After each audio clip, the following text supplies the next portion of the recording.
Hello. I was at a storytelling event a couple of months ago hosted by Eric Miller in India, the Chennai Storytelling Festival World Storytelling Institute, and I was doing one of his Monday events. And there was another storyteller on the lineup called Bruce Marcus, a storyteller poet, so a rhyming storyteller who creates his own storied rhymes.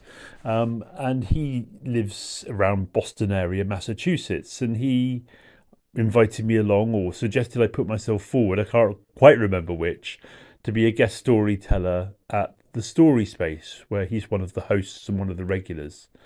So that's what happened. A couple of weeks ago, I went along just to see how it would go. It was kind of midnight in my time when it started here in the UK, about 7 o'clock there in Eastern time, and I really enjoyed it. There was an open space where storytellers shared stories, and then the guest that night was my friend Jim Brule from New York, and they were very interested, it seemed to me, in personal stories, but also stories where there was a lot of layers to the story, lots to talk about and think about.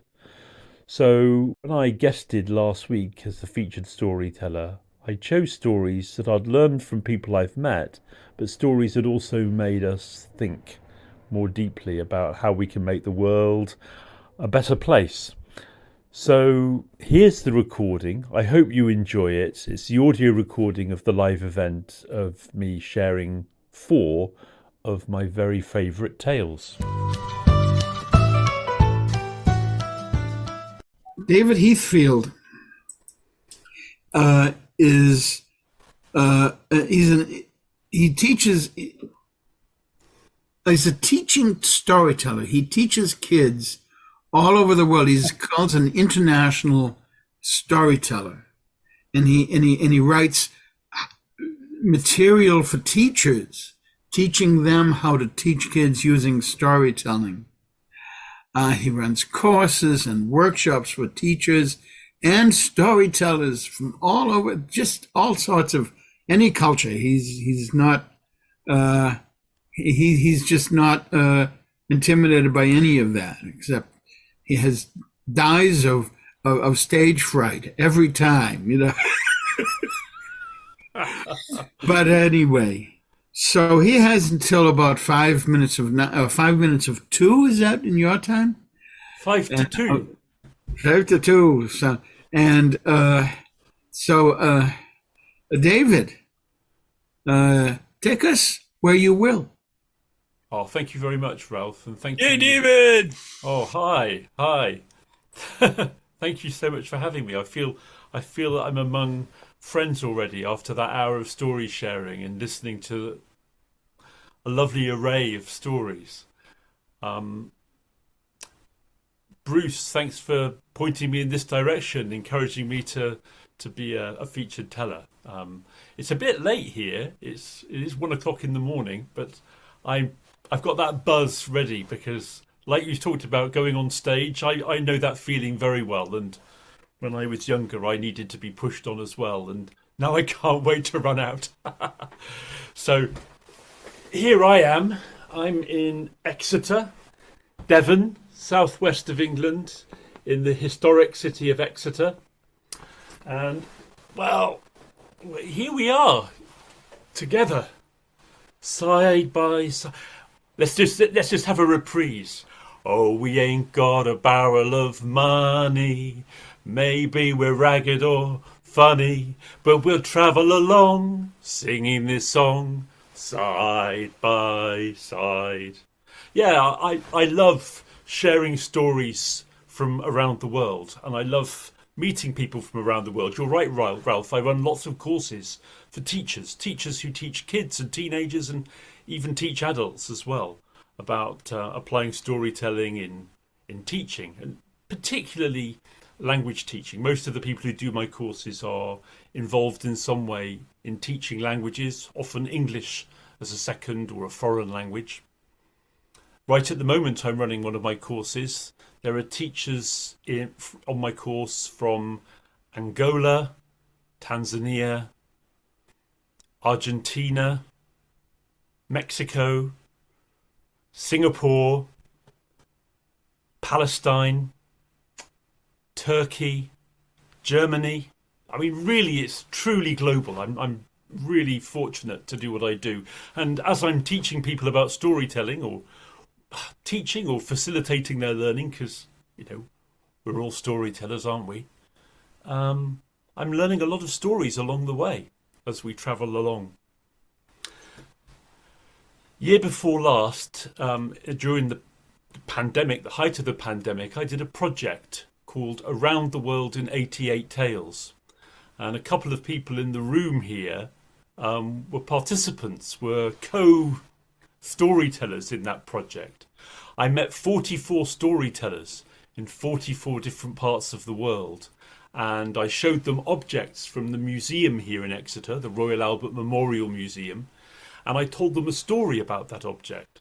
And then they would tell me a story back, a story inspired by the object or inspired by my story. And it was a sharing around the world. Jean Hale, who I think lots of you know is here, and Jean Hale represented the whole of the USA. That's quite a thing. And Mindy Neo, who's also in the room, represented Singapore. Local connection.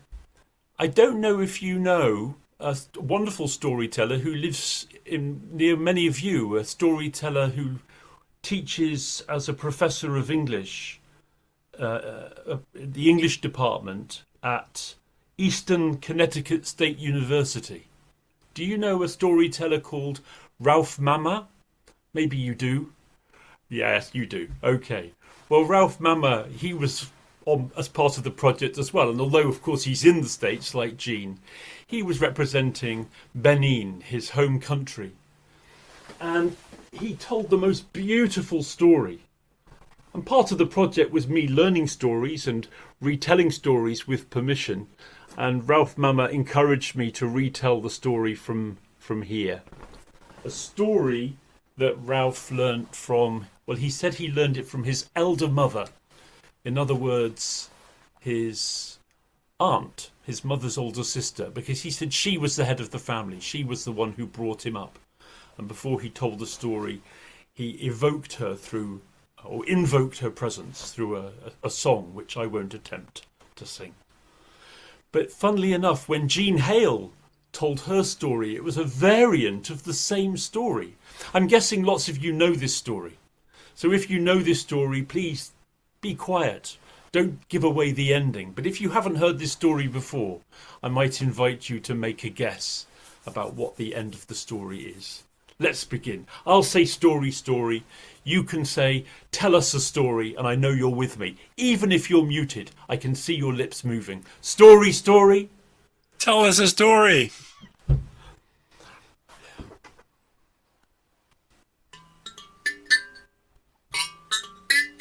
Can you hear that? Well, there was a hunter. And this hunter didn't have much money. This hunter was poor. This hunter lived with his wife, his father, and his mother. His father and mother were elderly now. They couldn't go out hunting. They could barely look after themselves. His mother had lost her sight. So it was he and his wife who took responsibility for caring for the elders. But it was hard. It was a time of famine. And the hunter caught almost nothing on the arid land where nothing was growing. No creatures came to graze. And they became hungrier and hungrier, and he was desperate to feed his family. So he took his bow and his arrow one day, and he went where it was forbidden. He went into the enchanted forest. He stepped between the green trees, for here there was some growth, there was some moisture. And there, as he came between the trees, he saw, bounding towards him, a small antelope. "Hunter! Hunter! Do not shoot me!" Well, the hunter's arrow was drawn in the bow. He was about to strike. But the antelope said, "If you kill me, you and your family and your future generations will be cursed." "What will you give me if I do not kill you?" "Hunter," said the antelope, "I will reward you with one wish. Wish for one thing, not more than one." Well, the hunter hesitated. Should he shoot the antelope, or should he let the small creature live? "I will make my wish, but I have no idea what to wish for. Give me time before I make my wish." "Clever hunter. I will wait here, and tomorrow at this same hour I will be waiting here, waiting, and then you can make your one wish." The hunter walked away. Was he right to make this choice? He walked across the arid land, away from the enchanted forest. There was nothing growing. He returned with nothing to feed his elderly father and mother, his beloved wife. His father waited outside the small house. "My son, have you brought nothing?" "Father, no, but..." And he told the story of the antelope and the one wish. "My son," said his father, "you know what you must wish for. We are poor. We have nothing. Wish to be rich." You can say it too, everybody. Wish to be rich. Well, he thought about this. It seemed a fine wish. But when he went inside the house, there was his wonderful wife waiting for him. And she embraced him and said, "Husband, have you brought nothing?" And he told his wife about the magic antelope and the wish. "Oh, husband, you know, for so many years we have wished for a child." "Wish for a child, husband. Wish for a child." Oh, wouldn't that be wonderful, to be a father? He thought about this all day long. He sat beside his elderly mother. There was a small fire. It was growing cold as the evening wore on. "Oh, my son, we are so hungry."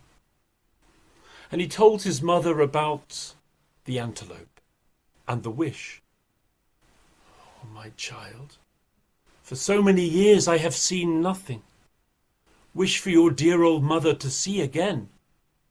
Wish for your mother to see again."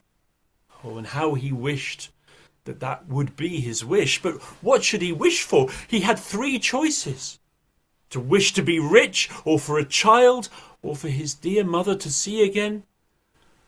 And the hunter had no idea. He went to sleep that night, but he tossed and turned. He slept fitfully. He had many dreams. He often woke. And in the morning, still uncertain, he took his bow and arrow and set off once more across the dry and arid land, and walked between the lush trees of the enchanted forest. And there, waiting, was the antelope in that very same spot. "Hunter, you have returned. Are you ready to make your one wish?" And at that moment, the hunter knew. Suddenly, he knew what he would wish for. Oh, I know some of you know the answer. But those who haven't heard this story before, what wish would this hunter make? Somebody in this room has the power to unmute you if you would like to raise your hands and make your guess. Oh, I think Nancy has got her hand up. Is that right, Nancy? What do you think, Nancy? I think that I hope that, and I haven't heard this story before, I hope that he wished that his mother could see. That's what Wouldn't that be the most beautiful gift? Let's give a wave if you like Nancy's wish for his mother to see again. Ralph's got his hand up. 2 more wishes. Oh, that's what everyone says. All the kids say that. Don't we all want more wishes? But how can he achieve this with just one wish? Mike? He wished that his mother could see a happy and well-fed grandchild. Now here we have creative thinking. Do we like Mike's idea? Yeah, I like it. Wonderful. We like all of your ideas. Well, you know what he wished for. I wish that my dear mother could gaze upon her grandchild and rock her grandchild in a cradle made of gold. Hunter, said the antelope, wise hunter, your wish will be given. And he left the green forest, the enchanted forest. And because he did not slay that antelope, as he walked across the land, thick clouds gathered and the rain began to fall. And before long the land had turned green, and not many months later, there he sat beside his beautiful mother with her bright shining eyes as she gazed on her dear grandchild and held the cradle made of gold with one hand and sang as the baby was rocked. And wealth came to that family, but not just to that family, to the whole community and all of the communities of that land, because the forest was left untouched, treasured in all its living beauty.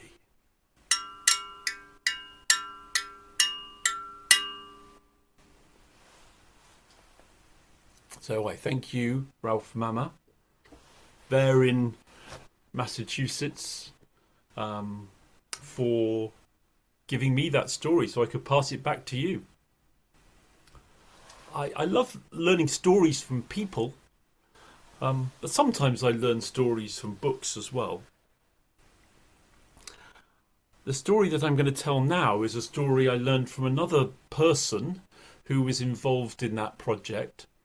A very good friend called Amna Berkey. Amna Berkey is a storyteller and she lives in Winnipeg in Canada, but she hails from Pakistan. Her origins are in northern India, but her family had to leave northern India during the partition. She grew up in Pakistan, she studied in London, she travelled to Winnipeg, and there she lives and she works with diverse communities and is an emerging storyteller of great talent. And Amna's told me over the last couple of years that I've known her a number of stories that she grew up with, stories that were shared in her family and her community. And one of them, some of you will know this story, is about Abu Qasim. Abu Qasim and his shoes. And her mother would often talk about Abu Qasim's shoes as a kind of warning, a reminder for her children to be generous. So here's a story I learnt from Amna Berkey. Do you remember the call and response? I say story, story. You say tell us a story. And then I know you're with me. Story, story? It's a story. Thank you.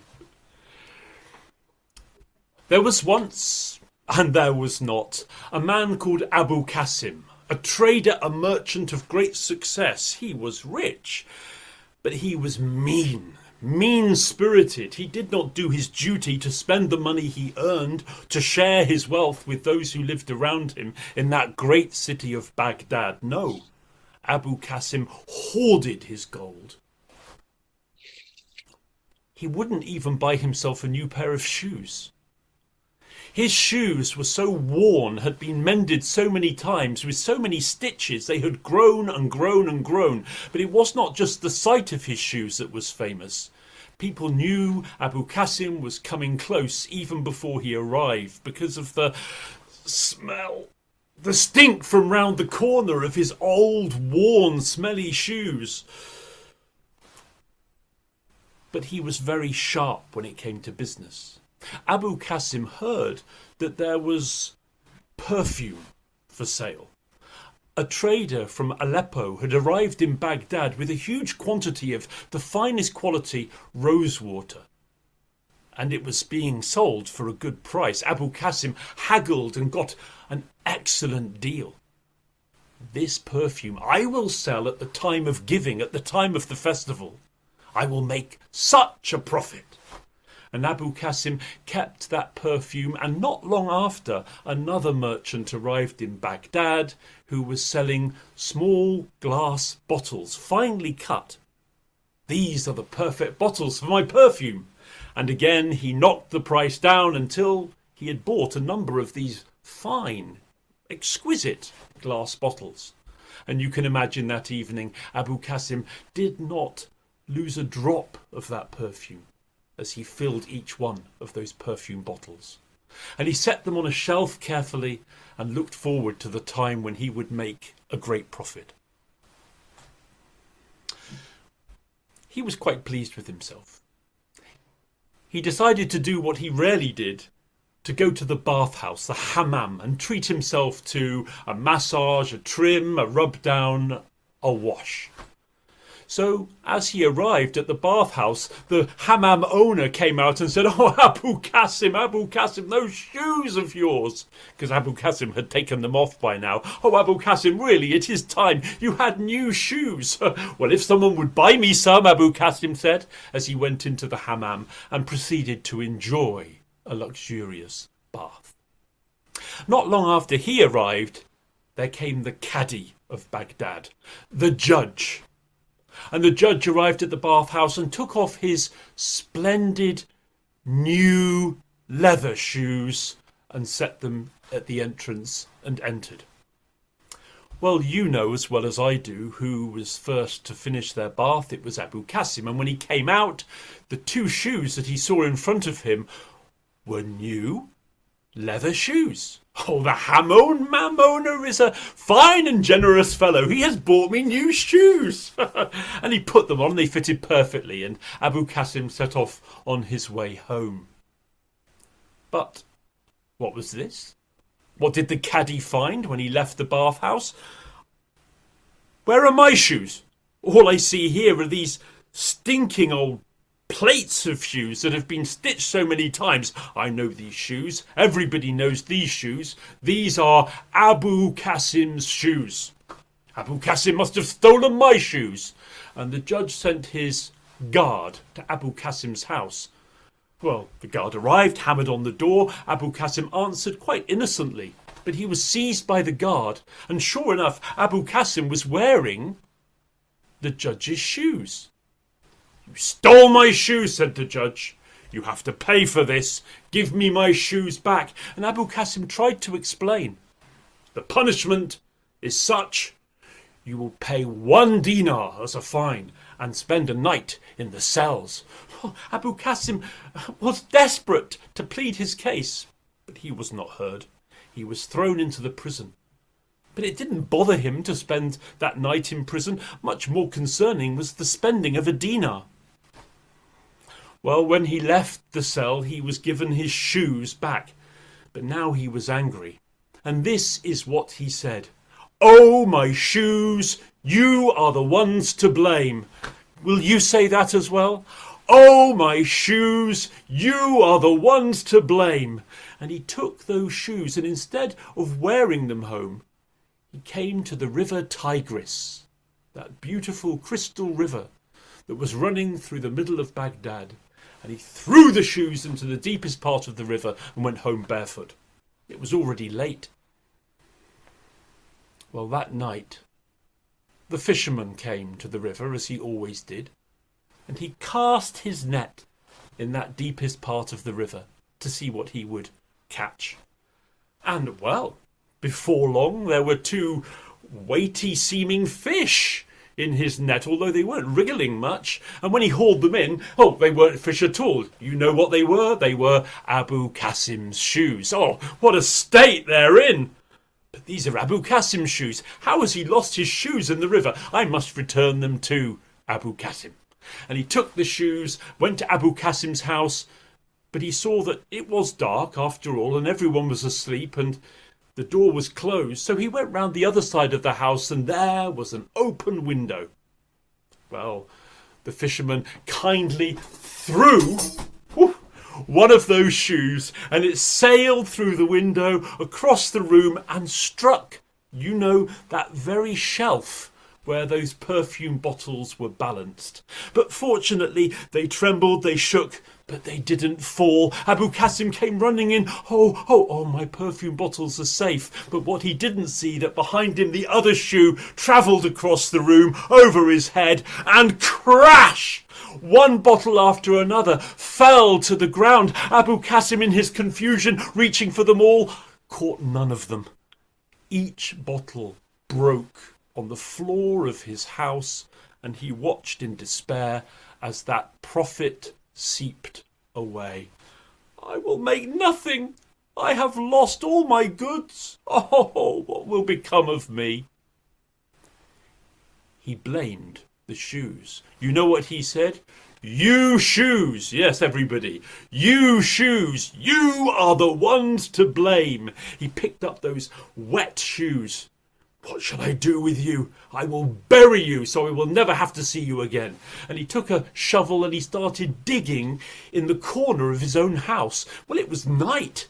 He dug and was saying the most foul words about these shoes which cannot be repeated.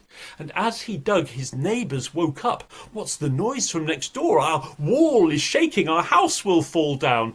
And they sent a message to the judge. Well, the judge didn't like to be woken up in the middle of the night. Who does? Well, it's the middle of the night here, but I don't mind because I'm with you. Well, there he was with those... the guard of the judge was sent to Abu Qasim's house, knocked on the door, and when the door was opened, he said, Abu Qasim, you are charged with trying to bring down your neighbour's house. Abu Qasim was brought before the judge. Abu Qasim, for doing this, you will be fined 10 dinar and spend 3 nights in prison. Oh no! But Abu Qasim wasn't heard. He couldn't make his case, and he spent 3 nights languishing in that small cell. But more upsetting was the 10 dinar after losing all that money from that perfume, and now to add insult to injury I have to pay 10 dinar. After the 3 nights, Abu Qasim was reunited with those shoes. And you know what he said? You shoes, you are the ones to blame. And he took those shoes out into the street. And there was a gutter. And he tossed the shoes into the gutter and went back home. Now you know that Baghdad enjoys a mild climate, sometimes hot and usually dry. But occasionally there comes a rainstorm. And that night the clouds gathered and the rain fell. And the rain fell heavily. The waters ran down the streets into the gutters, and those shoes were washed into the main drain of the city of Baghdad. They blocked the drain and the waters rose. The water spilled out of the gutters and into the street. The water rose, an inundation. Many of the houses in that quarter of Baghdad were flooded. Well, when the news reached the judge, he wondered what the cause was. He sent his men, and they dived the next day into the water of the main drain. to see what the blockage was. And you know what they discovered? 2 wet, stinking shoes. And when the judge saw Abu Qasim's shoes, send for Abu Qasim. And Abu Qasim was brought. You caused half of the houses in this quarter of Baghdad to be flooded, Abu Qasim. It is your fault. You are guilty. You will spend a month in prison. And a fine of, let's say, how much? You know how much. 100 dinar. 100 dinar. Oh, that would be all my savings. And Abu Qasim tried to explain. Oh, a whole month he stayed in that tiny cell, fretting. Oh, and when he came out and was reunited with those shoes, he said, "You shoes, you are the ones to blame." And he was so upset. What would you do by this stage with these shoes that you just can't get rid of? Well, some of you may have guessed. He would burn them. If they are burnt and turned to ash, then they can do me no more harm. But they are sopping wet still. So he took them onto the flat roof of his house and he left them in the sun because, of course, the warm weather had returned.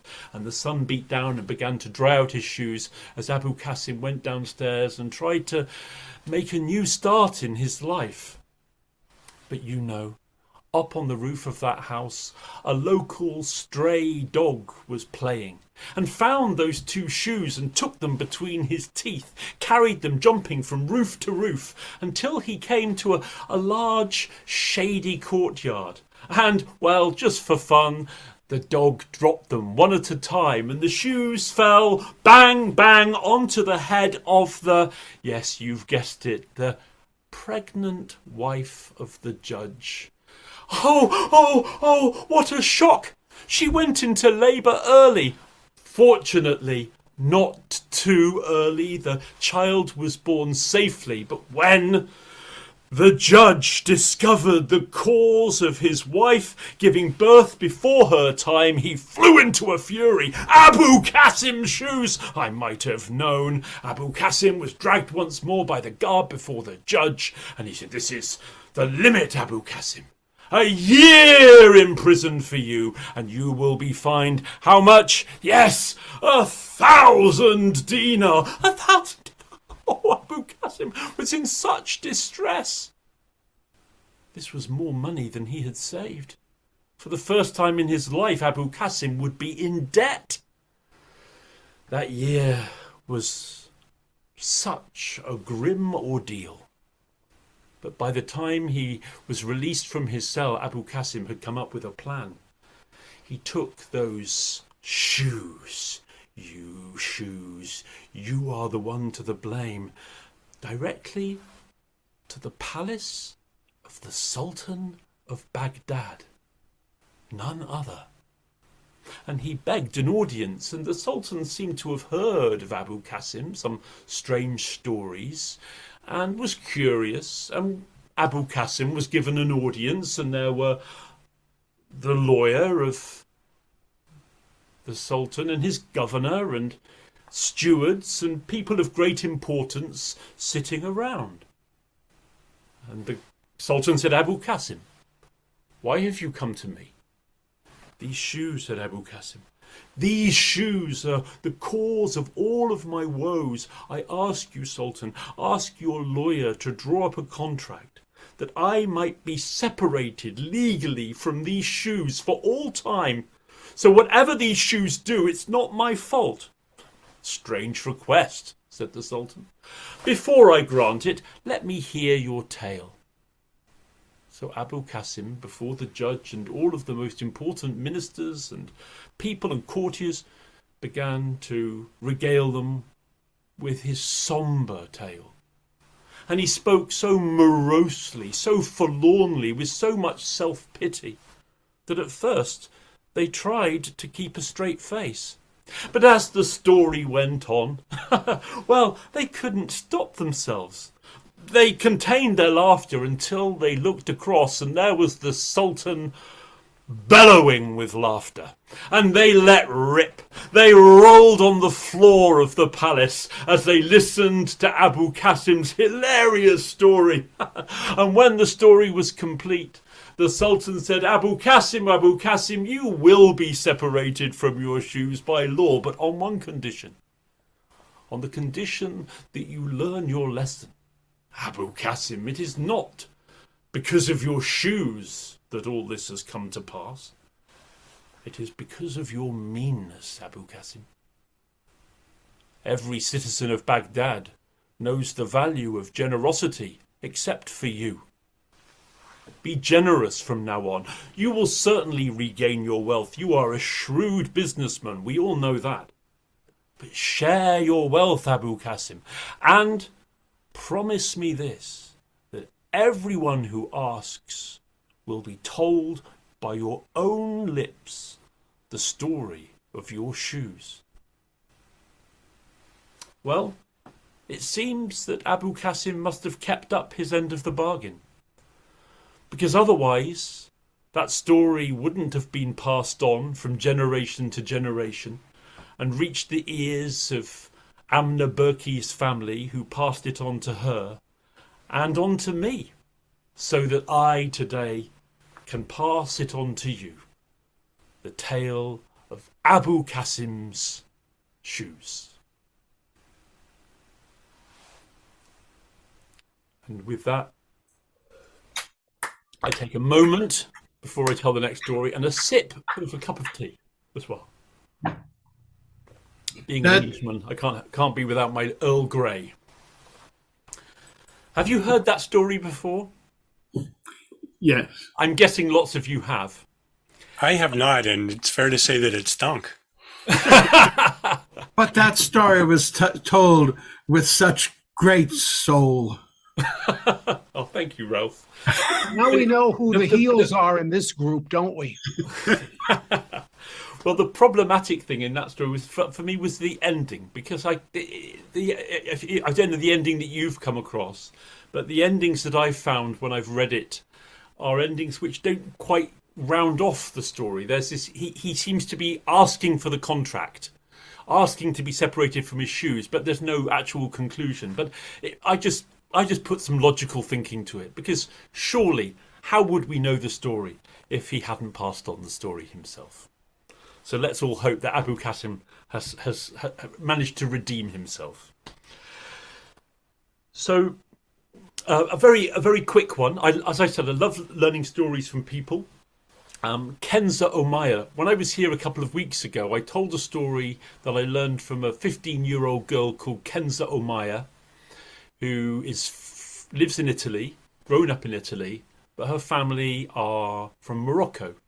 And she's doing this wonderful project of learning stories, mostly from her grandmother, who's from Casablanca in Morocco, and also from her mum and her aunt. And she's translating them all into English and into Italian. And she's got 15 years old. She's planning to write down all these stories in a book in English and Italian. Isn't that a wonderful ambition? And they're all Johar stories, or Nasruddin stories, we might call him, but in Morocco is Johar. And the incredible thing is that the stories that she's sharing with us at the World Storytelling Cafe most weeks, at the Young International Storytellers every Tuesday, it would be 5 in UK, so about midday in Eastern time. So young people from around the world get together and share stories. And we've never heard these Nasruddin Johar stories before, these Moroccan stories. Or certainly most of us haven't. But there's a really short one that she told a couple of weeks ago that I'll just tell you. Very, very quick one, just a little pause before the next story. So Johar needed some bread. So, of course, he went to the baker. But he was dismayed to find when he arrived at the baker's, there was a queue. Such a long queue, and the sun was hot. And, oh, how long would he be standing in this queue? And Johar wondered what to do, and then he had an idea. And he called out, "Ignorant fools! All of you fools standing in this long queue, when don't you know that just along the road so and so is having a party? and there's food for free for everyone, and you're waiting here to buy bread when there's free food just along the road. And people turned, and they turned to each other, and they started talking, and before you know it, they started moving, and they started running along the road, and more left the queue until there was no one left. And Johar found himself at the front of the queue, and the baker said, "Johar, what do you want?" And Johar was just about to buy a fresh loaf of bread, but he looked over his shoulder at all the people running, and he thought, Perhaps there is someone giving away free food. And before you know it, he had gone and was running after them. Well, isn't that typical? And don't we all do that sometimes? So there we are, a quick story as an interlude. But the next story I will tell is dedicated to a person.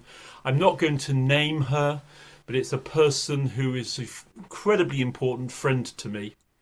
And I'm telling this story in dedication to her. A friend who's been going through some challenging times, but a person of great resilience. And again, it's a story from the Middle East. Many of my stories are from that region of the world. And this story was collected by Idris Shah, who many of you are familiar with. And it's the story of Jida. And again, it has a refrain that you can join in with if you wish. Kanya Makan Fikadim Zaman, there was once a girl called Jida, and she had no family. She lived in a tumble-down hovel. She was poor. She was beset by ill fortune. And one day, Jida was walking along the small road, wondering what she could find, something perhaps she could sell so she could live.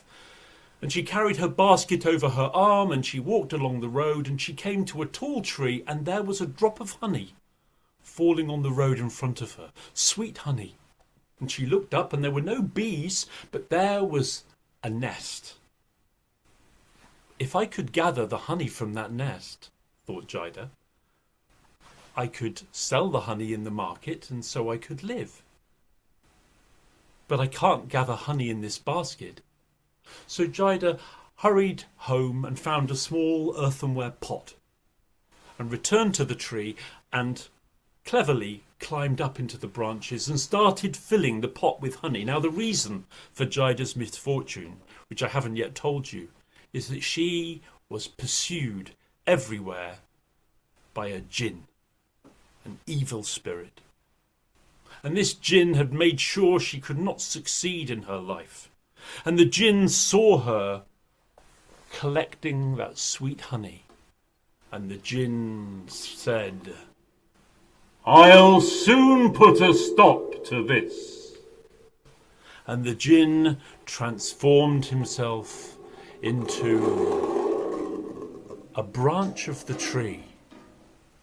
And the branch of the tree swung back and forth in the wind, and suddenly knocked the jar from Jida's hands.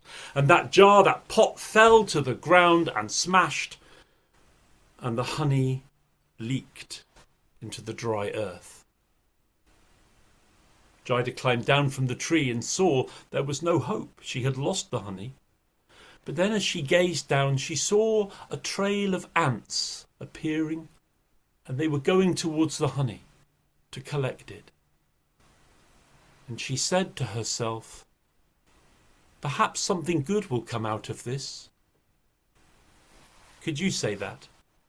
Perhaps something good will come out of this. Well, she put her basket on her arm and she continued walking along the narrow road. And suddenly she saw in the distance, coming towards her, was a rider on horseback. And the rider was riding like the wind so swiftly towards her, and was holding a great stick. And as he came closer, he swung that stick and struck a tree, and then rode on and passed Jida, and she watched him disappear in a cloud of dust. Now Jida went on to that tree and saw that it was a mulberry tree, and all of the dark red ripe fruit had fallen onto the ground. And Jida thought, if I gather this sweet fruit in my basket, I can take it to the market and sell it, and so I can live. So she got down on her hands and knees, and carefully, so as not to bruise that sweet fruit, she picked up those large red-black fruit, those mulberries. Have you tasted mulberries? So good. And she filled the basket. But you know who was watching, don't you? Of course, that Djinn. I'll soon put a stop to this. And the Djinn transformed himself into a donkey. Hee-haw! Hee-haw! And the donkey trotted to where Jida was filling her basket, and she reached up even to stroke that donkey's muzzle. But the donkey rolled over onto the basket, crushing that sweet fruit. So the fruit leaked onto the ground, and there was no way that Jida could retrieve any of it. And the donkey trotted away, braying loudly. Hee-haw! Jida got up, but then she noticed, as she looked down, a trail of ants making their way towards that crushed fruit, that pulp, and taking it away. And she said to herself, you remember? Perhaps something good will come out of this. Now it just so happened that at that moment, coming along that narrow road in the opposite direction, was the Queen of the Desert City. The Queen of the Desert City was being carried high on the shoulders of her servants, on a palanquin, sitting on a wide throne made of gold. And she had seen this unfortunate young woman, and the donkey, and the loss of that sweet fruit. And she asked her servants to set her down, and the Queen stepped over to Jida and said, young woman, tell me your story. And Jida began to tell the story of her life. You have a good heart, said the Queen of the Desert City. Ride with me. And she stepped onto the palanquin, sat beside the Queen on that golden throne, and was carried at shoulder height by those servants along that narrow road to the desert city. It was a fine city, or once it had been, but for so many years there had been no rain. But the people did their best, and they had their livestock, and they carried water from great distances. The Queen helped Jida, and Jida set up in business. Soon she had her own stall.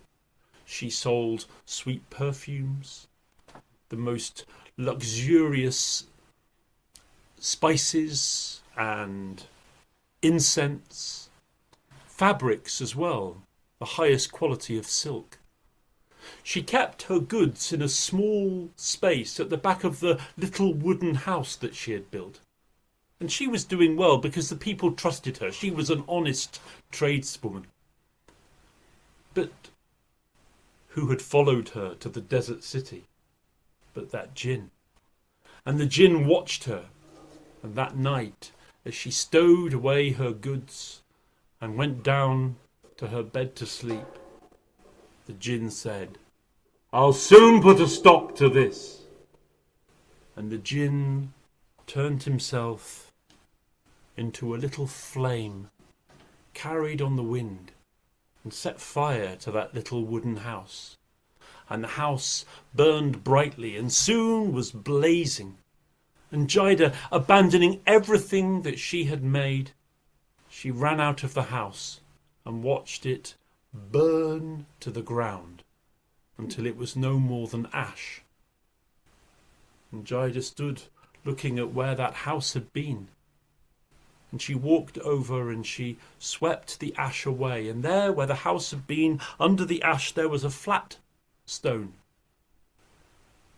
And Jida saw, coming from the crack around the edge of that flat stone, a trail of ants. Oh, those poor creatures have lost their home just as I have lost mine. Perhaps something good will come out of this. And Jida, feeling sorry for those ants, reached down and using all of her strength, lifted that flat stone. And as she did so, from under the ground there came rising up and gushing a fountain of clear water. And the water burst forth and ran down the channels that had been dry for so many years, and brought water to the city, and the people shouted with joy, "Jida, you have brought the water as it was foretold." Soon the city was green. The animals and the people had enough to drink. Everything was well. The queen came to Jida. "Oh, Jida, it was foretold that one day a young woman who had faced great adversity, who had risen above with resilience and a positive heart, would come to the city and would bring the water with her. You are she. This is sacred water, Jida, healing water. And this water will protect you and protect us all from evil. Jida, you are the princess of the water of life, and you will live here for eternity. And all those who come to this city, which was once desert, all those who come with burdens and hardships in their lives, will sit beside you, and they will become well. And so, as far as I know, she lives there still, bringing healing and love, and the jinn cannot harm her, because she is Jida, the princess of the water of life." Wow. Lovely, lovely, lovely. Well, I should just round off by saying that story, I first heard it told by a wonderful storyteller called Michaela Sauber, and she's a prominent storyteller in Germany. And I heard that told at a wonderful conference where we both ran workshops, a conference called Migranet, Migration Network, and it was all about teaching children and teachers who themselves come from diverse heritages and are working in Germany and facing some challenges. So how we can, together, side by side, work together. And Michaela told that story in German, and I was listening thinking, my German's okay, but I think that's a great story. But fortunately afterwards she was able to share it with me in English so I could get it down. And it's in one of Idris Shah's lesser known books. I wonder if any of you have come across that story before, the story of Jida. It's such a gorgeous tale, isn't it? Yeah. So thank you. I haven't managed to tell you any stories from here. I do tell stories from England, Devon, where I live as well. But I've been telling stories from around the world, which is what I mostly do. And if anybody wants to find out more about what I do, I'll put my my website in the chat. And do email me. If you'd like to be on my email list about courses and workshops that I offer, feel free to do so. Well, that's wonderful. What a wonderfully, I'm getting more and more delighted with Idris Shah as I run into more and more of his work. And it's strong lessons told lightly with a light touch. Yeah, I would go along with that, Ralph, absolutely. And thank you for being, all of you, for being such delightful to share stories with, because I really enjoyed the stories in the first half, and a pleasure to reciprocate by sharing some stories, some of my favourites. So, Brother Blue taught us something, that we should honor the storyteller who brought us all of this gentle knowledge, how to be gently tough and and see the world from all of these different ways. And what he taught us was if we all go off mute and we put our hands together like this and then separate them with a quiet but slightly audible ah. That super well sums up that set of stories. Thanks so much, David. Yes. It's Yes. a great pleasure. Thank you. Delightful, delightful, delightful. Well, a week hence, 7 days, we are going to have as our feature the wonderful, the exciting Jane Dorfman. I'm just delighted that that she's going to be telling, and it's exciting.